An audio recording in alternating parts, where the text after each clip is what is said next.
আৰু 8টা দিন কষ্ট কৰক, মই 5 বছৰ আপোনালোকক সময় দিম। জননেতাক বেৰিকেড লগোৱাটোৱে প্ৰমাণ কৰে যে জননেতা নহয়, এওঁলোক ৰজা। তাৰপিছত যদি এটা মই কংগ্ৰেছত জইন কৰাৰ পিছত এক ছেকেণ্ডৰ কাৰণে মোৰ পৰা বা মোৰ কোনো বেলেগ কোনোবা ইফালৰ মানুহৰ পৰা ফোন যোৱাৰ প্ৰমাণ দিব পাৰে, মই আজি কৈছোঁ ইলেকশ্যন খেলি থকাৰ সময়ত আজিয়ে কুইট কৰি দিম। কংগ্ৰেছৰ গেলা পচা গোটেই মানুহবিলাকক লগত লৈ পেলাই বিজেপিটো এতিয়া চলি আছে। বিজুলী কলিতা মেধি শুভেচ্ছা আছে, মোৰ তেওঁৰ প্ৰতি শুভেচ্ছা আছে। মই তেওঁৰ লগত মোৰ ফাইট নহয়েই, মোৰ গোটেই ফাইটটো বিজেপিৰ লগত হ'ব। নমস্কাৰ, মই কল্পজিৎ শইকীয়া, NKTVৰ এই বিশেষ অনুষ্ঠানলৈ সকলোকে স্বাগতম জনাইছোঁ।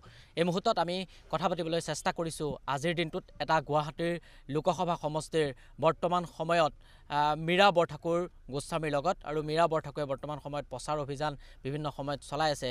এই মুহূৰ্তত মীৰা বৰঠাকুৰ যিখন বাহন, সেই বাহনত আমি আছোঁ আৰু আমি বিগত বহুকেইটা দিন ধৰি তেখেতৰ লগত কথা পাতি আছোঁ, আৰু আজিৰ দিনটোতো আমাৰ এই বিশেষ অনুষ্ঠানৰ যোগেদি তেখেতৰ লগত কথা পাতিবলৈ চেষ্টা কৰিম। বাইদেউ, আপোনাক স্বাগতম জনাইছোঁ। হয়, ময়ো আপোনাক আজি এইখন সুবিধা দিয়াৰ কাৰণে ধন্যবাদ জনাইছোঁ। আপোনাকো ধন্যবাদ জনাইছোঁ। যথেষ্ট ব্যস্ত আপোনাৰ চিডিউল, আৰু তাৰ মাজতে আমাক ইমানখিনি সময় দিছে। নাই, এইটোতো এটা প্ৰচাৰেই, গতিকে মইহে আপোনালোকক ধন্যবাদ দিছোঁ যে এইখন সুবিধা আপোনালোকে মোক দিয়াৰ কাৰণে। কেনেকুৱা প্ৰচাৰ, কেনেধৰণে চলিছে? প্ৰচাৰ খুব ভাল। মানুহে এটা সিদ্ধান্ত লৈছে। আপুনি চাওক, মোক এতিয়া মানুহবিলাকে কৈছে যে এই বৰ্তমান সময়ত যিটো আমি প্ৰচাৰ চলাইছোঁ, সকলোৱে কৈছে যে বাইদেউ আপোনাক আমি ভোট দিম। মই আশাবাদী ৰাইজে ভোট দিব। যুৱ প্ৰজন্মইতো সিদ্ধান্ত লৈ লৈছে, কাৰণ যুৱ প্ৰজন্মৰ হাতত কোনো সংস্থাপন আৰু ভৱিষ্যত নাই। ভৱিষ্যত নেদেখা যুৱ প্ৰজন্মই এতিয়া সঠিক সিদ্ধান্ত লৈছে যে এইবাৰ মোদী ডাঙৰীয়াই কোৱা পৰিৱৰ্তনৰ পৰা পৰিত্ৰাণ বিচাৰিছে, আৰু এইবাৰ তেওঁলোকে ৰাহুল গান্ধী ডাঙৰীয়াৰ আৰু ইণ্ডিয়া এলায়েন্সৰ যি প্ৰচেষ্টা তাক আঁকোৱালি লৈছে, আৰু এইবাৰ আমাক ভোট দিব। মীৰা বৰঠাকুৰ গোস্বামী ইয়াৰ পূৰ্বে বিজেপিত আছিল, আৰু সকলোৱে সেই কথা জানে। তাৰপাছত আপুনি কংগ্ৰেছত যোগদান কৰিলে। যদিহে আপুনি বিজেপিত থাকিলেহেঁতেন, হয়তো আজিৰ তাৰিখত আপুনি মন্ত্ৰী হৈ থাকিলেহেঁতেন, বিধায়ক হৈ থাকিলেহেঁতেন। আপুনিও সেই আশা কৰিছিলেনে আপুনি এনেধৰণে ওলাই আহিব লাগিব বুলি? মইতো আজিৰ তাৰিখত মই এটা কথা ভাবোঁ যে আপুনি চাওক, কি হ'ব কি পাব, মেজাৰমেণ্টটো চবৰে বেলেগ বেলেগ। মই আজিৰ তাৰিখত মন্ত্ৰী বিধায়ক নহ'লেও মই মানুহৰ মৰম পাইছোঁ নহয়, মন্ত্ৰী বিধায়ক মই নহ'ব পাৰোঁ। গতিকে কিন্তু এইবাৰ মোৰ এটা বিশ্বাস হৈছে যে ৰাইজে কিন্তু এইবাৰ মোক এটা মোহৰ লগাব বুলি মোৰ এটা ৰাইজৰ মাজত বিশ্বাস হৈছে, কাৰণ মই সুদীৰ্ঘ সময় কিবা পাম বুলি মই কেতিয়াও আপোচ কৰা নাই। মানুহে চাই আছে ন, মোৰো এটাতো গতিবিধিটো চাই আছে, আপোচ কৰা নাই। আজি মোৰ নিৰ্বাচনী প্ৰচাৰটোৱে চাওক আপুনি, তেওঁলোকৰ নিৰ্বাচনী প্ৰচাৰটোত অমিত শ্বাহ, নৰেন্দ্ৰ মোদী গোটেইবিলাক আহি এক বেৰিকেড লগাই উবুৰি খাই পৰিছে। মোক ভূপেন দাই কৈছে আপোনাক প্ৰিয়ংকা গান্ধী বা সিদিনাখন খাৰ্গেজী অহাৰ কথা কৈছে। মোলৈ আহিলে খুব ভাল, তেওঁলোকে আহিলেতো ময়ো শক্তি বৃদ্ধি হ'ব। কিন্তু আহিব নাহিব সেইটো পিছৰ কথা। কিন্তু মই ৰাইজক আশ্বস্ত কৰিব বিচাৰিছোঁ যে নেতৃত্ব দিবলগীয়া হ'লে মোৰ সিদ্ধান্ত আৰু মোৰ পৰিকল্পনা আৰু মোৰ এক্টিভিটি, এই গোটেইকেইটা ৰাইজে কনফিডেঞ্চত ল'ব পাৰিব লাগিব যে মীৰা বৰঠাকুৰক যদি আমি জয়ী কৰি পঠাওঁ, তেওঁ নিজাববীয়া এটা সিদ্ধান্তৰে নেতৃত্ব দিব পাৰিব, আৰু মই সেইটো বিশ্বাসী। মই ৰাজনৈতিকভাৱে প্ৰস্তুতি লৈছোঁ, মানসিকভাৱে পৰিকল্পনা কৰিছোঁ। মই কিমান আশাবাদী এইবাৰ, আৰু কিমানমান ভোট আছে গুৱাহাটীত? 20,35,000 ভোট যিখিনি আছে, 2175টা আমাৰ বুথ আছে। মই আশাবাদী যে আমাৰ তৃণমূলৰ কৰ্মীসকলে এইবাৰ, মোৰতো টকা পইচা নাথাকে কেণ্ডিডেট, মোৰ হাতততো পইচা নাই, কিন্তু মোক কোনেও ব্যতিব্যস্ত কৰা নাই যে আপুনি পইচা পাতি দিয়ক। গতিকে মোৰ বিশ্বাস যে আশাবাদী মই যে এইবাৰ মই বিপুল ভোটত জিকিম, আৰু ৰাইজে মোক জিকাব। আমি আগতে গ্ৰাম্যত সদায় জিকোঁ, চহৰত আহি পেলাই আমি হাৰি যাওঁ। এইবাৰ আমি গ্ৰাম্যত আগতকৈ বেছি ভোট পাম, আৰু চহৰৰ মানুহে আমাক লিড দিব। আপুনি যেতিয়া বিজেপিৰ পৰা অসম প্ৰদেশ কংগ্ৰেছলৈ আহিছিল, তাৰপাছত আপুনি মহিলা কংগ্ৰেছৰ সভানেত্ৰী হৈছিল। তাৰপাছত ইয়াৰ আগত আপুনি টিকট পাইছিল বিধায়িকা আপোনাৰ হেৰিয়ত বিধানসভাত। তাৰপাছত আপুনি পৰাজয় লাভ কৰিছিল। তাৰপাছত আপোনাক মহিলা কংগ্ৰেছৰ নেতৃত্ব ল'বৰ বাবে দিলে। তাৰপাছত আপোনাক এইবাৰ গুৱাহাটী এটা হাই ভল্টেজ সমষ্টি, গুৱাহাটী লোকসভা সমষ্টিত আপোনাক দিছে, যি সময়ছোৱাত কৈ থাকে যে নাৰীক সবলীকৰণ কৰা নহয় বা নাৰীক অগ্ৰাধিকাৰ দিয়া নহয়। সেই সময়ছোৱাত কিন্তু মীৰা বৰঠাকুৰে কিন্তু যথেষ্ট সন্মান পোৱা দেখা পোৱা গৈছে কংগ্ৰেছত। মই দলটোৰ প্ৰতি মই চিৰকৃতজ্ঞ। দলটোৱে মোক যিখিনি ৰিকগনাইশ্যন দিছে, সেইটো কাৰণে remain grateful to our leaders. গতিকে মোৰ পাৰ্টিটোৰ প্ৰতি মই যিখিনি মোৰ কাৰণে এফৰ্ট দিছে, এইটো বহুত বেছি এফৰ্ট দিছে। গতিকে মই আশাবাদী যে, আৰু মই এটা পাৰ্টিকো বিশ্বাস দিছোঁ যে মই অন্ততঃ পাৰ্টিটোৱে মোক পতাকাখনে যিমানখিনি মানুহৰ মাজত পৰিচয় কৰি আকৌ লৈ গৈছে, মই পতাকাখনত কেতিয়াও আঘাত আনিব নিদিওঁ। গতিকে মই ভালকৈ দলটোৰ হৈ পেলাই কাম কৰিম, দলৰ কৰ্মী হৈ পেলাই কাম কৰিম। দলৰ কৰ্মীৰ মুখত যদি জিকি যাব পাৰোঁ, এতিয়া মই কৰ্মীক একো দিব নোৱাৰোঁ। এতিয়া মোক যদি কোনোবাই যদি কয় যে বাইদেউ অফিচ এটা খুলিম, মই বোলো অফিচ এটা খুলিবলৈ হ'লেতো মই কাৰোবাৰ পৰা পইচা ল'ব লাগিব। কাৰোবাৰ পৰা যদি মই পইচা লওঁ, জিকি যদি যাওঁ, তে তেওঁ আকৌ মোক তেওঁৰ মতে চলাব। তেওঁৰ মতে চলাই আপোনালোকক অফিচ খুলি দিয়াটো বিচাৰিছে নে মই অফিচ নোখোলাকৈ আপোনালোকে কষ্ট কৰক মোৰ কাৰণে এইকেইটা দিন। মই কালিও লগ পাই কৈছোঁ যে আৰু 8টা দিন কষ্ট কৰক, মই 5 বছৰ আপোনালোকক সময় দিম। কেন্দ্ৰীয় গৃহমন্ত্ৰীও আহিছে কালিৰ দিনটো, প্ৰধানমন্ত্ৰী আহিছে অসমত প্ৰচাৰ চলাবৰ বাবে, কিন্তু আপোনালোকৰো প্ৰিয়ংকা গান্ধী আহিছে, আপোনাৰ হৈও হয়তো প্ৰচাৰ চলাবলৈ অহাৰ কথা আছিল। কেনেকুৱা হ'ব এইবাৰ তৃতীয় পৰ্যায়ৰ প্ৰথম আৰু দ্বিতীয় পৰ্যায়টো নিৰ্বাচন শেষ হ'ল, তৃতীয় পৰ্যায়ৰ নিৰ্বাচনটো কেনেকুৱা হ'ব কংগ্ৰেছৰ? ইতিমধ্যে বিহাৰ ইউ পিত চাৰখাৰ হৈছে বিজেপি, গতিকে ৰাইজেতো আপোনাৰ চাউথততো 0, গতিকে ৰাইজে সিদ্ধান্ত লৈ লৈছে আপোনাৰ। কিন্তু অসমৰ ৰাইজে যদি ৰাজনৈতিকভাৱে সিদ্ধান্ত ল'ব নোৱাৰে, য'ত স্কুল বন্ধ কৰা হৈছে, মদৰ দোকান উদিয়ে গুৰিয়ে খোলা হৈছে, য'ত যুৱ প্ৰজন্মৰ ভৱিষ্যত অন্ধ কৰা হৈছে, অভাৰব্ৰিজ ঠিকেই চলাইছে, কিন্তু অভাৰব্ৰিজটোতো ডেভেলপমেণ্ট নহয়। গতিকে মোৰ এটা, আৰু তেওঁলোকে কৈছে চবকা সাথ চবকা বিকাশ হৈছে। ইমান যদি বিকাশ হৈছে, আজি ভুৱা অৰুণোদয় ফৰ্ম বিলাবলগীয়া হৈছে, মানুহক শপত গ্ৰহণ কৰোৱাবলগীয়া হৈছে, এই কথাবিলাকে প্ৰমাণ কৰে যে বিকাশ হোৱা নাই। ৰাইজক এটা সিদ্ধান্ত ল'ব নোৱাৰা পৰিৱেশলৈ চেপা আৰু উত্তেজনাৰ মাজত লৈ যোৱা হৈছে। সিদিনা নৰেন্দ্ৰ মোদী ডাঙৰীয়া আহিছে, বেৰিকেড লগোৱা হৈছে। কালি অমিত শ্বাহ ডাঙৰীয়া আহিছে, কালি অমিত শ্বাহ ডাঙৰীয়া আহোঁতেও বেৰিকেড বান্ধি দিবলগীয়া হৈছে। জননেতাক বেৰিকেড লগোৱাটোৱে প্ৰমাণ কৰে যে জননেতা নহয়, এওঁলোক ৰজা। মানুহে ৰজাক ভোট নিদিয়ে নহয়, বেৰিকেড কিয় লগাইছে? সেইখন মেটেল ডিটেক্টৰ বেৰিকেড লগাইছে। এইটোতো আমেৰিকাৰ মানে প্ৰেচিডেণ্ট আহিলে কৰে। আমাৰ ইয়াত সেইখন GS ৰোডত মেটেল ডিটেক্টৰ লগাই পেলাই দিছে, মানুহক যিটো হাৰাশাস্তি কৰিছে। কালি যিবিলাক মহিলাক অনা হৈছে, তেওঁলোকক বাছত বহাই ৰেজিষ্টাৰত চহী কৰোৱা হৈছে যে তোমালোকে ইয়াত চহী কৰা, ফোন নম্বৰ লিখা, আৰু তাৰ পৰা এতিয়া কল চেণ্টাৰৰ পৰা ফোন যাব যে কালি আহা, তোমালোকে যদি এতিয়া আমাক ভোট নিদিয়া তেতিয়ালৈকে তোমালোকৰ আঁচনি কাটি দিয়া হ'ব। তেতিয়াহ'লে কেনেকুৱা বিকাশ হৈছে? এইটো ভয় আৰু ভীতিগ্ৰস্ত কৰা হৈছে। মহিলাসকলেও কিন্তু এবাৰ EVMত এসেকা দিব। হিমন্ত বিশ্ব শৰ্মা অসমৰ মুখ্যমন্ত্ৰী, আৰু আপুনি ইয়াৰ পূৰ্বেও কৈছে যে হিমন্ত বিশ্ব শৰ্মা যেতিয়া বিজেপিলৈ আহিছিল, তেওঁ কংগ্ৰেছত থকাৰ সময়ছোৱাত আপুনি বিজেপিত আছিল, তাৰপাছত তেখেত বিজেপিলৈ গ'ল, আপুনি কংগ্ৰেছলৈ আহিল। কেনেকুৱা সম্পৰ্ক আপোনাৰ তেখেতৰ লগত? মোৰ কোনো সম্পৰ্ক, মোৰ ৰাজনৈতিক সম্পৰ্ক। মই ৰাজনৈতিক ব্যক্তিৰ লগত কোনো ব্যক্তিগত সম্পৰ্ক নাৰাখোঁ। মই যিদিনাখন কংগ্ৰেছত জইন কৰিছোঁ, এদিন কেৱল এটা মেছেজ পঠাইছিলোঁ। জোনমণি ৰাভাৰ যেতিয়া ভাতৃ হস্পিটেলত আছিলে, মাকে মোক কান্দি কান্দি কৈছিলে মীৰা মোৰ হাতত খুব পইচা নাই, তেতিয়া এটা মই মেছেজ লিখিছিলোঁ যে মাননীয় মুখ্যমন্ত্ৰী মহোদয়, জোনমণি ৰাভাক ইতিমধ্যে হত্যা কৰা হৈছে, তেওঁৰ দাদাক হস্পিটেলত আছে, মাক বৰ নিৰুপায়, আপুনি অলপ পইচা দিয়ক। তেতিয়া তেওঁ 2 লাখ টকা এটা দিছিলে। সেইটোৱে মোৰ পলিটিকেল মেছেজ। তাৰপিছত যদি মই কংগ্ৰেছত জইন কৰাৰ পিছত 1 ছেকেণ্ডৰ কাৰণে মোৰ পৰা বা মোৰ কোনো বেলেগ কোনোবা ইফাল সিফালৰ মানুহৰ পৰা ফোন যোৱাৰ প্ৰমাণ দিব পাৰে, মই আজি কৈছোঁ ইলেকশ্যন খেলি থকাৰ সময়ত আজিয়ে কুইট কৰি দিম। মোক যদি প্ৰমাণ দিব পাৰে, মই নকৰোঁ। মই এটা এথিক্স লৈ কাম কৰোঁ।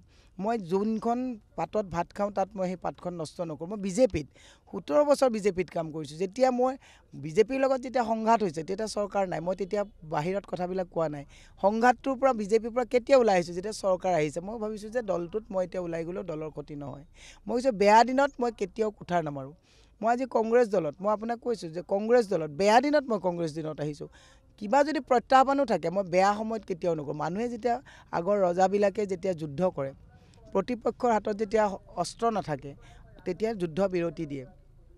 এতিয়া আমাৰ মানুহবিলাকৰ কি হৈছে? কংগ্ৰেছৰ দিনত লুটিপুটি খালে, কংগ্ৰেছৰ এতিয়া বেয়া দিন, এতিয়া তেওঁলোকে আকৌ ভাল দিনলৈ বিজেপিলৈ গমন কৰিছে। মই কথাটো হৈছে, মই হলা গছ দেখিলে বাগি কুঠাৰ নামাৰোঁ। হিমন্ত বিশ্ব শৰ্মাৰ লগত মোৰ ভাল সম্পৰ্ক আছিলে। অৰিহণা আছে নেকি আপোনাৰ বিজেপিলৈ অনা তেখেতক? ডেফিনেটলি তেওঁ বিজেপিলৈ যোৱা গোটেই মিটিংবিলাক মোৰ তাতে হৈছিলে। সেইটোতো মই অন কেমেৰা এবাৰ নহয় 100 বাৰ কৈছোঁ। এই প্ৰশ্নটো সুধি থাকিলে তেওঁ ভাবিব যে তেওঁ মোক এটা উপকাৰ কৰিলে, সেইটো কথাকে কৈ আছোঁ। অশোক সিংঘালক এক্সপেল কৰি থৈছিলে। অশোক সিংঘালক আপুনি কেমেৰাটোলৈ সুধিবচোন, তেওঁ এক্সপালশ্যন উইথড্ৰ কৰাৰ কাৰণে মোৰ ঘৰত দৈনিক 2বাৰকৈ আহে, ৰাতিপুৱা এবাৰ গধূলা এবাৰ। 1 মাহ দৈনিক 2বাৰকৈ আহিছে। মই এক্সপালশ্যন উইথড্ৰ কৰাত মই কৰি টিকেট দিয়ালৈকে অশোক সিংঘালৰ মোৰ দায়িত্ব। সোধকচোন, অন কেমেৰা কৈ আছোঁ মই। সেইজন অশোক সিংঘলে কৃতজ্ঞতা নাই এইবিলাক মানুহৰ। আজি আপোনাক সমালোচনা কৰে? না, মোক সমালোচনা কৰক, ৰাজনৈতিক সমালোচনা কৰিবই, সেইটোত মই বাধা নাপাওঁ।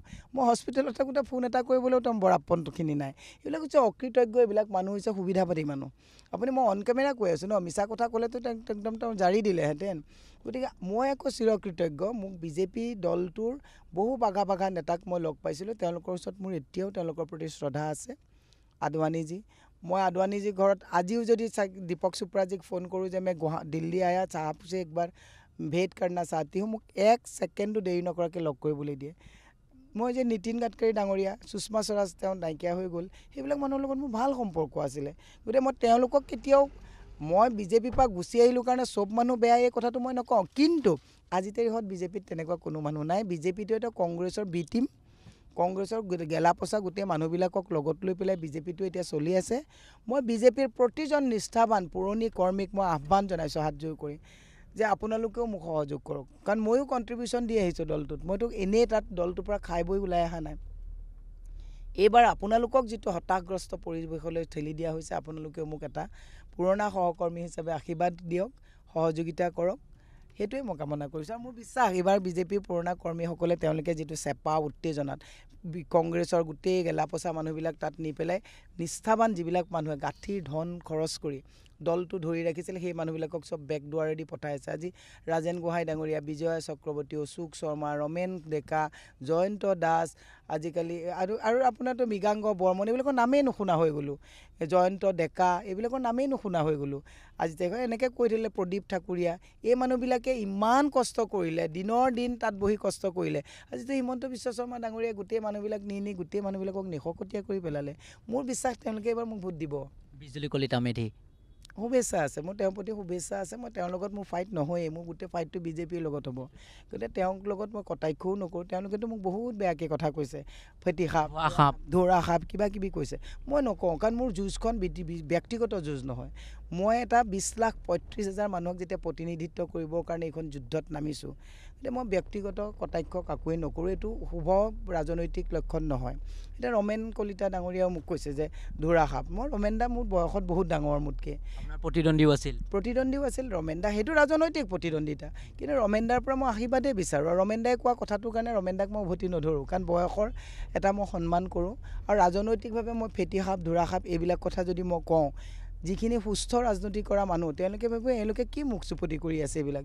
গতিকে মই ৰমেন দাই যিটো কথা কৈছে আশীৰ্বাদ হিচাপে লৈছোঁ। মই ৰমেন দাই কৈছে ৰাজনৈতিক কথাৰ কাৰণে মই সুস্থ আৰু সাৱলীলভাৱে সমালোচনা কৰোঁ সকলোকে। আজিলৈকে চাওক, মই মুখ্যমন্ত্ৰীকে কিমান কটাক্ষ কৰিছোঁ, এটা অশালীল কথা কোৱা মোক দেখাই দিয়কচোন। মই সদায় মাননীয় মুখ্যমন্ত্ৰী বুলি কওঁ, মই সেইটো নকওঁ কেতিয়াও, কাৰণ ৰাজনৈতিক প্ৰতিদ্বন্দ্বিতাহে কৰিছোঁ আমি। এতিয়া বিজুলী কলিতা মেধিয়ে মোক কৈছে, এইবিলাক মই শুভেচ্ছা হিচাপে লৈছোঁ। এইটো মোৰ বিজুলী কলিতা মেধিৰ প্ৰতি মোৰ শুভেচ্ছা আছে, কাৰণ এটা সময়ত মোৰ সহযোগী আছিল, মোতকৈ বয়সতো সৰু। শুভেচ্ছা আছে, তেওঁ খেল খেলিব। আমি জানো দুটা যেতিয়া খেলৰ পাৰ্টি যায়, প্ৰথম দুইটাই চেক হেণ্ড কৰি পেলাই আমি খেলিবলৈ যাওঁ নে নাযাওঁ? আৰু কেইটামান কথা পাতিম, চমুকৈ আপুনি উত্তৰখিনি দিলে ভাল হ'ব। যেতিয়া সংসদলৈ যায়, বহু লোক দেখা পোৱা যায় সংসদলৈ যায় হিন্দী ইংলিছ ক'ব নাজানে। মীৰা বৰঠাকুৰ যদি গুৱাহাটীৰ এটা হাই ভল্টেজ সমষ্টি, মই বাৰে বাৰে কৈছোঁ, এটা হাই ভল্টেজ সমষ্টিৰ পৰা আপুনি প্ৰতিদ্বন্দ্বিতা কৰিছে কংগ্ৰেছৰ হৈ, অৰ্থাৎ আপুনি বিৰোধীৰ উমৈহতীয়া প্ৰাৰ্থী। আৰু সেই বিজুলী কলিতা মেধিয়েও দেখা পোৱা গৈছে যে তেখেতে হিন্দী ইংলিছ কিছু ক'ব, অকণমান ক'ৰবাত মিটিংসমূহত দেখা পোৱা গৈছে। আপোনাৰ ক্ষেত্ৰত আপুনি যদি জয় হয়, তেনেহ'লে হিন্দী ইংলিছ কোৱাৰ ক্ষেত্ৰত বা অসমৰ যিসমূহ সমস্যা, সেই সমস্যাসমূহৰ ওপৰত মাত মতাৰ ক্ষেত্ৰত কিছু অসুবিধা হ'ব নেকি? নহয়, আপুনি সকলো জানে। ইংলিছ কোৱা কথাটোৰ লগত বহুত ডাঙৰ কথা নহয়, মই কেৰি কৰিব পাৰোঁ। মই আপোনাক কৈছোঁ, আপুনি লালু প্ৰসাদ যাদৱে যেতিয়া পাৰ্লিমেণ্টত কথা কয়, তে ভোজপুৰী কলকুৱেল লেংগুৱেজটোত কয়, যাতে তেওঁৰ বিহাৰৰ মানুহে তেওঁ কি কৈছে সেই যাতে দমটো গম পায়। আজিৰ তাৰিখত আপুনি যদি চাউথৰ মানুহবিলাকে যেতিয়া পাৰ্লিমেণ্টত কথা কয়, চাউথৰ তেওঁলোকৰ ভাষাত কথাটো কয়। এইটো এটা ভ্ৰান্ত ধাৰণা। লেংগুৱেজ জানিব লাগে, মই কেৰি কৰিব পাৰোঁ, লেংগুৱেজ জানিব লাগে। কিন্তু মই অসমৰ কথাখিনি সজোৰে ক'বলগীয়া হ'লে, অসমৰ ৰাইজে মোক জানিবলগীয়া হ'লে, মই হিন্দী ইংলিছ অসমীয়া য'তেই নকওঁ কিয়, মই তাত উপস্থাপন কি কৰিছোঁ সেইটোহে বহুত ডাঙৰ কথা। হিন্দী ইংলিছ ক'ব পৰাটো এইটো এটা মানুহে নেৰেটিভ কৈ দিছে যে হিন্দী নেহি বল सकते, ইংলিছ নেহি বল सकते, তো how can she lead the party in the parliament. But thing is not like that. আপুনি মোৰ কথাটো মই কেনেকৈ ক'ম সেইটোৱে মেটাৰ কৰে। মই যদি তাত গৈ পেলাই কওঁ যে বাতিল হ'বই লাগিব, সেইটো তাত যদি মই হিন্দী বা ইংলিছ ক'ব নোৱাৰোঁ বাট আই কেন কেৰি মই হিন্দী বা ইংলিছ যদি মই ক'ব নোৱাৰোঁ তেতিয়াও মই কা বাতিল হ'ব বুলি যিটো সজোৰে ক'ম সেইটো তাত নোট ডাউন হ'ব। আপোনাক ৰাইজে গুৱাহাটীৰ যিসকল সচেতন ভোটাৰ সেই ভোটাৰসকলে কিয় ভোট দিব লাগে বুলি আপুনি ভাবে? মোৰ যিটো এক্টিভনেছ মই সদায় নিৰবিচ্ছিন্নভাৱে আপোচবিহীনভাৱে মই সুদীৰ্ঘ মোৰ ৰাজনৈতিক জীৱনত ৰাইজৰ প্ৰতিটো বিপদত আপুনি চাওক আজি শিলশাকুত যেতিয়া বুলডোজাৰ লগাইছে তেতিয়া মই ইলেকশ্যন খেলাৰ কথা নাই, মই তেতিয়া কৈছোঁ আজি যদি কাৰোবাৰ ঘৰত 1টা বজাত জুই লাগিছে আপুনি চাব, আপোনালোকেও কেমেৰাই মোক লগ পায়, মই ৰাতি 1টা বজাত জুই লাগিলে 2টা খাব যায় মীৰা বৰঠাকুৰ আপোনালোকে দেখে কেমেৰাত গৈ পালে মই গৈ তাতে সমানে উপস্থিত হওঁ। ৰাইজে চাইছে যে মই এক্টিভলি যাওঁ আৰু এক্টিভলি মই কাম কৰি থাকি ভাল পাওঁ, সেইকাৰণে মোৰ এটা নিজৰ ওপৰত বিশ্বাস হৈছে যে এই এক্টিভনেছৰ কাৰণে ৰাইজে চাগে ভাবিছে যে এওঁ সজোৰে কথাবিলাক ক'ব পাৰিব। আজি 18টা পাহাৰ আছে, প্ৰত্যেকটো পাহাৰত মোৰ দেন 10 টাইমছ মই 1 বছৰত পাহাৰত উঠিছোঁ। মানুহে মোক কয় বাইদেউ আপুনি ক্ষীণাইছে কিয়?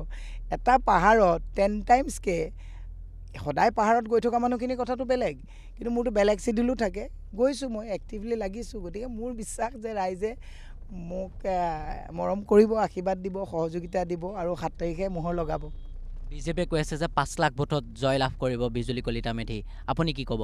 সেইটো অহংকাৰ, মই নকওঁ। মই কৈছোঁ মই এটা হ'লেও ভোটত মোক ৰাইজে জিকাব, মই পৰীক্ষা দিম, মোৰ কনফিডেঞ্চ আছে যে মই পাছ কৰিম, কিন্তু মই যদি 5 লাখ ভোটত জিকিম বুলি কৈ পেলাই যদি অহংকাৰ কৰোঁ, ৰাইজক তাৰমানে বুক কৰি দিয়া হ'ল ন, গতিকে ৰাইজে ভোট দিব, মই এটা হ'লেও ভোটত মই জিকিম। মোৰ এইটো 100% কনফিডেঞ্চ যে এটা হ'লেও ভোটত মোক ৰাইজে জিকাব এইবাৰ। গৃহমন্ত্ৰীগৰাকী আপোনাৰ নাম লৈছে, আঙুৰলতা আপোনাৰ নাম লৈছে, যিসকল বিজেপিৰ যিসকল শীৰ্ষ পৰ্যায়ৰ লোক সকলোৱে কিন্তু আপোনাৰ নাম লৈছে বৰ্তমান সময়ত যে মীৰা বৰঠাকুৰক আমি শুভেচ্ছা জ্ঞাপন কৰিছোঁ বা মীৰা বৰঠাকুৰ এগৰাকী প্ৰতিদ্বন্দ্বী। মীৰা বৰঠাকুৰ আমাৰ আগৰ প্ৰাক্তন বিজেপি আছিল, সকলোৱে কিন্তু আপোনাৰ নাম ল'বলগীয়া হৈছে বৰ্তমান, ভয় খাইছে নেকি? মই খুব সুখী হৈছোঁ যে গৃহমন্ত্ৰীয়ে কৈছে যে মীৰা বৰঠাকুৰ আমাৰ এসময়ৰ সতীৰ্থ আছিলে, মুখ্যমন্ত্ৰীয়ে শুভেচ্ছা দিছে, মই ভাল পাইছোঁ। আঙুৰলতাইও কৈছে যে বাইদেউ যদি থাকিলেহেঁতেন শক্তিশালী কেবিনেট মন্ত্ৰী হৈ থাকিলেহেঁতেন, মই সেইটোৱে কৈছোঁ আপোচ যদি কৰিলোঁহেঁতেন তেতিয়াহ'লে মই তাতে কেবিনেট মন্ত্ৰী হৈ থাকিব পাৰিলোঁহেঁতেন, মই কোৱা নাই, তেওঁলোকে কৈছে, কিন্তু মই কৈছোঁ মই কেবিনেট মন্ত্ৰী হৈ থকাটোতকৈ আপোচ নকৰাকৈ মই ভেলু বেছ পলিটিক্স এটাক প্ৰাধান্য দিয়াটো বহুত ডাঙৰ কথা। গতিকে মই শুনক, মই কোনোদিন ফলাফল কি হ'ব বুলি ভবাহেঁতেন মই ইমান এক্টিভলি 24 ঘণ্টাত 12 ঘণ্টা ৰাস্তাত থাকিব নোৱাৰিলোঁহেঁতেন। কিন্তু ফলাফল ৰাইজৰ হাতত, মই ৰাইজক মোৰ গোটেই ৰাইজৰ হাতত এখন চিলেবাছ লৈ গৈছোঁ পৰীক্ষা দিবৰ কাৰণে, মই চিলেবাছখন দিছোঁ, মোৰো এটা ভিজন ডকুমেণ্ট আছে, ৰাইজে যদি জয়ী কৰায় ডেফিনেটলি ৰাইজৰ হৈ মই প্ৰতিনিধিত্ব কৰিম। সুখে দুখে বিপদত মইতো ঘৰে ঘৰে চাকৰি দিব নোৱাৰোঁ, MP হৈ আহিলে ঘৰে ঘৰে মই ৰেচন দিব নোৱাৰোঁ, কিন্তু মই অন্ততঃ শিলশাকুত বা পাহাৰত যেতিয়া বুলডোজাৰ লগাবলৈ যাব মই তাত ৰাইজৰ সন্মুখত মই ৰাইজৰ প্ৰতিনিধি হৈ পেলাই তাত বাধা দিবৰ কাৰণে প্ৰাচীৰ হিচাপে মই খাৰা হ'ব পাৰিম। নগাঁও মহাবিদ্যালয়ৰ পৰা আজি গুৱাহাটী লোকসভা সমষ্টিৰ কংগ্ৰেছ প্ৰাৰ্থী হিচাপে যথেষ্ট এটা দীঘলীয়া কাৰ্যকাল, আৰু প্ৰথমৰ পৰাই আপুনি নিজেও কৈছে যে আপুনি বুলেট চলাইছিল, অকণমান সেই কথাখিনি। য়ামাহা RX 100 চলাইছিলোঁ, বুলেট নহয়, আৰু মই গাড়ী চলাইছিলোঁ আপোনাৰ এই 407 ট্ৰাকত গাড়ী শিকিছিলোঁ, আমাৰ ঘৰত আছিলে, গতিকে গাঁৱৰ মানুহবিলাকে ক'ব, গতিকে মই তেনেকুৱা এটা খুব টাফ মানে চেলেঞ্জ মানে লৈ পেলাই আমাৰ দিনত মানে বহুত ডাঙৰ কথা আছিলে এইবিলাক। আমাৰ দিনত মানে বাইক চাইক চলালে ইন্দিৰা গান্ধী বুলি কয়, আৰু চুলি কাটা বুলি ক'লে ইন্দিৰা গান্ধী বুলি কয়, কাৰণ ইন্দিৰা গান্ধী তেখেত খুব ষ্ট্ৰং লেডি আছিলে, গতিকে গাঁৱত যদি অকণমান ষ্ট্ৰংলি আপুনি থাকে চবেই ইন্দিৰা গান্ধী বুলি কয় গাঁৱত। গতিকে মই তেনেকুৱা এটা লাইফ কৰিছোঁ। আৰু চাওক, মই তবলা বজাই 20 টকা 30 টকা 300 টকা ইনকাম কৰি নিজৰ হাত খৰচ ওলোৱা ছোৱালী, মোৰ কাৰণে কোনো ধৰণৰ প্ৰত্যাহ্বান নহয়। মোক যদি আপুনি আজি চৰত আলুপতি চৰত ভাত খাবলৈ দিয়ে তাতো মই পাৰিম, আপুনি মাৰিয়া চেৰাটানাত যদি খাবলৈ দিয়ে তাতো মই ধুনীয়াকৈ কাটা চামুচ ল'ব পাৰিম। সেইটো মই ব্যৱস্থাত মানে মই দেখিছোঁ, পৰিৱেশৰ লগত মই নিজে এডজাষ্ট কৰিছোঁ। বাৰে বাৰে আপুনি এটা কথা কয় যে বিজেপিৰ ভিতৰ চোৱাৰ বহু খবৰ আমি পাওঁ, আপুনি যেতিয়া বিজেপিত আছিল হয়তো আপোনাৰো এতিয়া ভাল বন্ধু বা বান্ধৱী তাত আছে, সেইসমূহে আপোনাক খবৰ দিয়ে নেকি? তেওঁলোকে দিব। মই কাৰোৰ লগত মই 2-এজন মানুহৰ লগত মোৰ ব্যতিক্ৰম হৈছে, মোৰ কাৰোৰ লগত কাজিয়া কৰি অহা নাই নহয়। মই এতিয়াও বিজেপিৰ বহু মানুহে মোক শুভেচ্ছা দিয়ে, বাইদেউ আপোনালৈ শুভেচ্ছা আছে। কালি মোৰ হাজো হেৰিত এগৰাকী মানে ফোন কৰি কৈছে বাইদেউ আমি আপোনাৰ হৈ চাকি দিছোঁ, শৰাই দিছোঁ, বিজেপি। কালি আৰু এজন বিজেপিয়ে যোৰহাটৰ পৰা ফোন কৰিছে বাইদেউ আমি ঢেকীয়াখোৱা নামঘৰত আপোনাৰ হৈ শৰাই দিছোঁ, কিন্তু পকাইছেতো আমি ক'ব নোৱাৰোঁ, মনে মনে হ'লেও ভগৱানক খাটিছোঁ যে আপোনাৰ জয়ী হওক। সেইবিলাক হৈছে আশীৰ্বাদ। গতিকে মই আজিও বিশ্বাস কৰোঁ। যোৰহাটৰ কেইবাগৰাকী অধিবক্তাই কিন্তু আপোনাক মুকলি সমৰ্থন জনাইছে। হয় সমৰ্থন জনাইছে আৰু মই কিন্তু এই সমৰ্থনবিলাকক আশীৰ্বাদ হিচাপে লৈছোঁ আৰু মই প্ৰতাৰণা নকৰোঁ, সেইটো মোৰ 100%। মই সকলোকে কৈছোঁ চাওক, ভোট মই কিনিব নোৱাৰোঁ, মোৰ হাতত কোনো টকা পইচা নাই। বহুতে কৈছে বাইদেউ বিজেপিয়ে বহুত অফিচ বনাইছে আপোনাৰ। বোলো চাওক, অফিচ যদি মই বনাওঁ কাৰোবাৰ পৰা পইচা ল'ব লাগিব। গতিকে অফিচ বনোৱাটো ডাঙৰ কথা নহয়। আপোনালোকে বুথত যাওক, আপোনালোকে ভোট দিবৰ কাৰণে ঘৰে ঘৰে যাওক। মই সেইকাৰণে চাওক, টকা পইচা কম কাৰণে মই বাছৰ চিণ্ডিকেটত গৈছোঁ, অটো ৰিক্সা ষ্টেণ্ডত গৈছোঁ, বজাৰত গৈছোঁ, হাতযোৰ কৰিছোঁ। আৰু মই এটা কথা কৈছোঁ, মই এনেকৈ মৰিব বিচাৰোঁ যে ওইখন শ্বপিং মল মোৰ, সেইখন পথাৰ মোৰ, তেনেকৈ মৰিব নিবিচাৰোঁ। মই যাতে ৰাইজৰ প্ৰতিনিধি হিচাপে প্ৰতিনিধিত্ব কৰাৰ পাছত মোৰ যোনদিনাখন মৃত্যু হ'ব, মানুহে যাতে কয় এক্টিভ মানুহ এগৰাকী হেৰুৱালোঁ। সেনেকৈহে মৰিব বিচাৰোঁ যে এইখন শ্বপিং মল মীৰা বৰঠাকুৰ, এইখন ৰিজৰ্ট মীৰা বৰঠাকুৰ, তেনেকৈ মৰিব মই নিবিচাৰোঁ। একো নাই সম্পত্তি মীৰা বৰঠাকুৰৰ। এই যিকেইটা থাকিবৰ কাৰণে আপোনালোকে নিজে দেখিছে, ঘৰটো আছে, গাড়ীখন আছে। গাড়ীখন মই ভালকৈ ৰাখোঁ, কাৰণ মই অনবৰত যেতিয়া ট্ৰেভেলিঙত থাকোঁ গাড়ীখন মই খুব ভালকৈ ৰাখোঁ। গাড়ীত ফুল টেংকি তেল ৰাখোঁ, যাতে মই সদায় মোৰ চালকজনক কওঁ গাড়ী কিন্তু হাফ টেংকি তেল হ'ব নিদিবি, যাতে পইচা নাথাকিলেও মই ঘৰ গৈ পাওঁগৈ। গতিকে মোৰ সেইখিনিয়ে সাধাৰণ কাপোৰ কানি পিন্ধি পেলাই চলি থাকোঁ। বিশেষ মোৰ ছোৱালীৰো তেনেকুৱা কোনো বিলাস নাই, হাজবেণ্ডো আমি একদম সাধাৰণ এটা পৰিয়াল, কিন্তু মাইণ্ডটো মোৰ বহুত ৰাণীৰ নিচিনা, মাইণ্ডটো মোৰ বহুত ৰিচ। মই যদি কম টকা পইচা থাকিলে হতাশ হ'লোহেঁতেন, ইমান এক্টিভলি থাকিব নোৱাৰিলোহেঁতেন। কিন্তু মই হতাশ নহওঁ, মই সদায় ঘৰৰ পৰা ওলাওঁতে একদম মহাৰাণী ওলোৱা নিচিনাকৈ ওলাওঁ। তেতিয়া মই পইচা নথকা কথাটো মোৰ মাইণ্ডটোত ক্ৰিয়া নকৰে। মই নিজকে গাড়ীখনৰ পৰা নামোলে বহুত মই এটা মোৰ শক্তিশালী মহিলা নামা দি মই নিজকে প্ৰিপেয়াৰ কৰি লওঁ, কাৰণ বাকীটো নহ'লে মোৰ তাত একো নাই। সেইখিনি মোৰ লাইফষ্টাইল। কিমানমান টকা আপোনাৰ ইলেকশ্যন যেতিয়া আপোনালোক অৱতীৰ্ণ হয়, ইলেকশ্যন খেলে, কিমানমান টকা বাইদেউ খৰচ হয়? ৰাইজে জানিব বিচাৰে বহু কথা। ইলেকশ্যন কমিশ্যনে 95 লাখ খৰচ কৰিব পৰা এটা চিডিউল দি দিয়ে। কিন্তু এইবাৰ যোৱাবাৰ মই ইলেকশ্যন খেলোঁতে দলে মোক অলপ পইচা দিছিলে, কিন্তু এইবাৰ দলে পইচা দিব পৰা নাই, কাৰণ আমাৰ একাউণ্টবিলাক ফ্ৰিজ কৰি দিলে।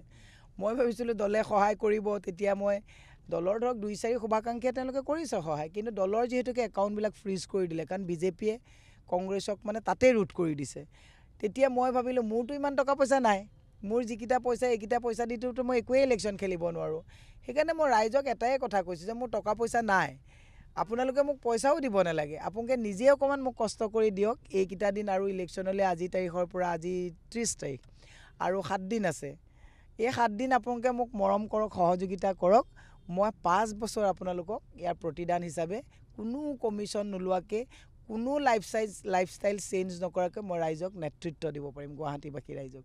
কুইন ওজা কেনেধৰণে কাম কৰিলে? বৰ্তমানো তেখেত সাংসদ হৈ আছে গুৱাহাটী লোকসভা সমষ্টি। কুইন বাইদেউক মই as a person, as a ভদ্ৰ মহিলা, বাইদেউ বহুত অভিজাত ফেমিলি, ভদ্ৰ মহিলা, তাত ন' ডাউট মই বাইদেউক ৰেচপেক্ট কৰোঁ। কিন্তু MP হিচাপে বাইদেউ পাৰফৰ্মেঞ্চ ৱাজ ভেৰি পুৱৰ, সেইটো কিন্তু কুৱেশ্যন মাৰ্ক। মই আৰু এটা কথা আপোনাৰ পৰা জানিব বিচাৰিছোঁ, বৰ্তমান কংগ্ৰেছৰ বহু আপোনাৰ ধৰক ৰাণা গোস্বামী হওক, আপোনাৰ যথেষ্ট ঘনিষ্ঠ। ৰাণা গোস্বামী কিবা এটা হ'লে আপুনি প্ৰথমগৰাকী হয়তো কংগ্ৰেছৰ মহিলা বা কংগ্ৰেছৰ সদস্য মীৰা বৰঠাকুৰ, যি প্ৰতিটো সময়ত সন্মুখৰ পৰা নেতৃত্ব দিয়ে বা প্ৰতিটো সন্মুখত তেখেতে আগত যায়। আৰু বৰ্তমান সময়ত ৰাণা গোস্বামী হওক বা আন কমলাক্ষদেৱ পুৰকাষ্টই হওক, বহুকেইজন বিধায়ক কিন্তু বৰ্তমান বা ভাৰতীয় আপোনালোকৰ কংগ্ৰেছৰ কেইবাগৰাকী শীৰ্ষ পৰ্যায়ৰ লোক বৰ্তমান সময়ত বিজেপিত গৈছে। কি হ'ব তেওঁলোক যোৱাৰ লগে লগে আপোনালোকৰ কিবা ক্ষতি হ'ব পাৰে নেকি? চব ক্ষতি আমাৰ যিমান হৈছে তেওঁলোকৰ তাতকৈ বেছি ক্ষতি হৈছে। At a leader and leadership is something different. লিডাৰটোতো আপোনাৰ MLA এজন হৈ গ'লেই লিডাৰ হৈ যায়, বাট লিডাৰশ্বিপটো হৈছে বহুত বেলেগ। লিডাৰশ্বিপটোৰ কাৰণে আপোনাৰ নিজে নেতৃত্ব দিব পৰা যিটো গুণ, এই গুণটো আপোনাৰ থাকিব লাগিব। আৰু নেতৃত্ব কেতিয়াও ফলোৱাৰ্ছক এৰি থৈ পেলাই গুচি নাযায়। গতিকে তেওঁলোকৰ ক্ষতি ইমানকৈ বেছি হ'ব। মুঠতে সকলোৱে 7 তাৰিখে ভোট দিব লাগে। হয়, মই সকলোকে হাতযোৰ কৰি আপোনাৰ অনুষ্ঠানৰ জৰিয়তে আহ্বান জনাইছোঁ যে অহা 7 তাৰিখে আপোনালোকে মোক আশীৰ্বাদ সহযোগিতা কৰক, ভোট দিয়ক। ভোট চেণ্টাৰত যাতে একদম স্বচ্ছ এটা ভোট হওক, ৰেগিং চেগিং যাতে নহওক, সেইটো কাৰণে সকলোকে দৃষ্টি ৰাখিবৰ কাৰণে আহ্বান জনাই আপোনালোকৰ সহায় সহযোগিতা মই কামনা কৰিছোঁ। মই 100% মই এইবাৰ বিশ্বাসী যে এইবাৰ মোক ৰাইজে স্বীকৃতি দিব। বিৰোধী ঐক্য কেনেকুৱা হৈ আছে? আপে সমৰ্থন দিছেনে আপোনালোকক? দিছে। আপৰ ৰাইজৰ দল, CPI CPM, তাৰপিছতে অজাপ, সকলোৱে মোক আজি তাৰিখত আমাৰ ডেইলি 100খনকৈ মিটিং গ্ৰাছৰুটত হৈ আছে। গতিকে সকলোৰে সহযোগিতা, মই সকলোৰে সহযোগিতা নহ'লে মই অকলে কেনেকৈ ইলেকশ্যন জিকিম। মই সেইটোৱে কৈছোঁ, আমাৰ তাত ডাঙৰ ডাঙৰ নেতা আমি ইয়াত আহাতকৈ মই ভাবিছোঁ নেতৃত্ব মই গৌৰৱ গগৈ ডাঙৰীয়াক কৈছোঁ যে মোক লোকেল ভোকেল লাগে এওঁলোকেতো লোকেল ভোকেল বুলি বিজেপিয়ে কথা কৈ পেলাই গোটেই লোকেল মাটি বাৰী চব বেলেগক চমজাই দিলে মোক লোকেল ভোকেল মানে মোক গৌৰৱ গগৈক দিয়ক অখিল গগৈ ডাঙৰীয়াক দিয়ক মোক লুৰিণজ্যোতি গগৈ ডাঙৰীয়াক দিয়ক ভূপেন বৰা ডাঙৰীয়াক দিয়ক দেৱব্ৰত শইকীয়াক দিয়ক আমাৰ লোকেল মানুহে আমাৰ মাটিৰ গোন্ধৰ কথাটো যেনেকৈ গম পাব এতিয়া আপুনি চাওক অমিয়ানগৰ কৃষ্ণনগৰত পাহাৰত বুলডোজাৰ লগালে তাত মৃদুলা বাইদেউৰ অন্তৰত কি হ'ব সেইটো মই যেনেকৈ বুজিম সেইটো বস্তু আমাৰ দিল্লী মানুহে আহি বুজি নাপাব কাৰণ মই মৃদুলা বাইদেউৰ ঘৰত বুলডোজাৰৰ হাকুটা লগাওঁতে বাইদেউৰ পৰিয়ালত কেনেকৈ গাৰ নোম শিয়ৰি যাব সেইটো কথা মইহে বুজিম সেইটো কথাটো নেতাই ৰোড শ্ব' কৰি গ'লে কেনেকৈ বুজিব সেইকাৰণে মই গলিয়ে গলিয়ে গৈছোঁ পাহাৰে পাহাৰে মই উঠিছোঁ আজি আমাৰ প্ৰমীলা বাইদেউ পাহাৰত থাকে অমিয়ানগৰত থাকে বাইদেউৰ দুটা ল'ৰাক পাহাৰৰ পৰা আহি আহি আহি আহি দুটা ল'ৰাক ডক্তৰ বনাইছে বাইদেৱে এতিয়া বাইদেউৰ তাত বুলডোজাৰ যেতিয়া লগাব বাইদেউৰ কিটো ফিলিংছ হ'ব সেইটো মীৰা বৰঠাকুৰতকৈ বেছি দিল্লী নেতৃত্ব আহি বুজি নাপাব সেইকাৰণে মই কৈছোঁ আমাক লোকেল ভোকেলটোৰ কাৰণে মোক লোকেল নেতাৰ দিয়ক আজি গৌৰৱ গগৈ ডাঙৰীয়া যদি মোৰ হত প্ৰচাৰ কৰে কাইলৈ গুৱাহাটী সমষ্টিত কিবা যদি ডিফিকাল্টিজ হয় মই গৌৰৱ গগৈ ডাঙৰীয়াক মই কাইলৈ তেওঁক মই ক'ব পাৰিম যে এইখিনি এনেকুৱা হৈছে তেওঁ বুজি পাব সেইকাৰণে মই কৈছোঁ যে মোক লোকেল লিডাৰ দিয়ক কেম্পেইন কৰিবৰ কাৰণে গুৱাহাটীত কেনেকুৱা ধৰণৰ সমস্যা আছে বাইদেউ আপুনি যদি সাংসদ হৈ জয় হয় কোনবোৰ সমস্যাৰ ওপৰত বিশেষকৈ আপুনি মাত মাতিব লাগিব বা কোনবোৰ কাম কুই নোযায় শেষ কৰিব নোৱাৰিলে কুইন বাইদেউটো নকৰিলেই বাৰু কাম কমিউনিটি হল বনোৱাটো সাংসদৰ কাম নহয় সংসদে আইন প্ৰণয়ন কৰে এজন সংসদৰ কামটো হৈছে আইন প্ৰণয়ন কৰা গতিকে এওঁলোকে সেইবিলাক কথাত পিঠি দিছে এতিয়া মোৰ কথাটো হৈছে চাওক এতিয়া খোৱাপানীৰ সমস্যা পাহাৰৰ মাটি পট্টাৰ সমস্যা যুৱসকলৰ সংস্থাপনৰ সমস্যা পদপথৰ বেপাৰীসকল অংগনবাদী আশা কৰ্মী আপোনাৰ কৰ্মচাৰী শিক্ষকসকল বিভিন্ন সমস্যা অকল গুৱাহাটী সমস্যা বুলি ক'লে নহ'ব আপুনি আজি কাখনেই কওক তেওঁলোকে এতিয়া কাখন আনি পেলাই ইয়াত বিদেশী সংস্থাপনৰ কথা কৈছে চাকমাসকলক কিৰণ ৰিজিজুৱে কৈছে চাকমাসকলক আহি 5 লাখ চাকমাক অসমত সংস্থাপন দিব কিন্তু আমাৰ যে 85,000 পাহাৰত থকা ফেমিলিয়ে মাটিৰ পট্টাৰ কাৰণে যে হাৰাশাস্তি খাই আছে তেওঁলোকৰ সংস্থাপনৰ কথাটো কেতিয়া পাতিব ষ্টেট ছাবজেক্ট বুলি কোনো ছাবজেক্ট নাই গোটেই ষ্টেট ছাবজেক্টবিলাক লৈয়েতো চেণ্ট্ৰেল ছাবজেক্ট হয় গতিকে আমি এই কথাবিলাকত মাত মাতিব লাগিব সকলো বিষয়ৰ ওপৰত মাত মতা হ'ব হয় ধন্যবাদ জনাইছোঁ সেয়া আছিল মীৰা বৰঠাকুৰ গোস্বামী আৰু আজিৰ দিনটোতো তেখেতে প্ৰচাৰ অভিযান চলাইছে কেইবাটাও বিষয়ৰ ওপৰত আমি আজিৰ দিনটোত কথা পাতিলোঁ আৰু তেখেতে বাৰে বাৰে এটা কথা কৈছে যে মুখ্যমন্ত্ৰী ডক্টৰ হিমন্ত বিশ্ব শৰ্মাৰ লগতো তেখেতৰ যথেষ্ট পূৰ্বে ঘনিষ্ঠ আছিল আৰু বৰ্তমান সময়ত আজিৰ দিনটোত তেখেতে কেইবাটাও স্থানত তেখেতে প্ৰচাৰ অভিযান চলাব আৰু পোনপটীয়াভাৱে মীৰা বৰঠাকুৰৰ লগত আমাৰ এই বিশেষ অনুষ্ঠানৰ যোগেদি কথা পাতিবলৈ চেষ্টা কৰিলোঁ আৰু তেখেতে বাৰে বাৰে এটা কথা কৈছে যে 7 তাৰিখ আহক গুৱাহাটী মহানগৰ সচেতন লোকসকল আহক আৰু সকলোৱে ভোটদান কৰক মীৰা বৰঠাকুৰক।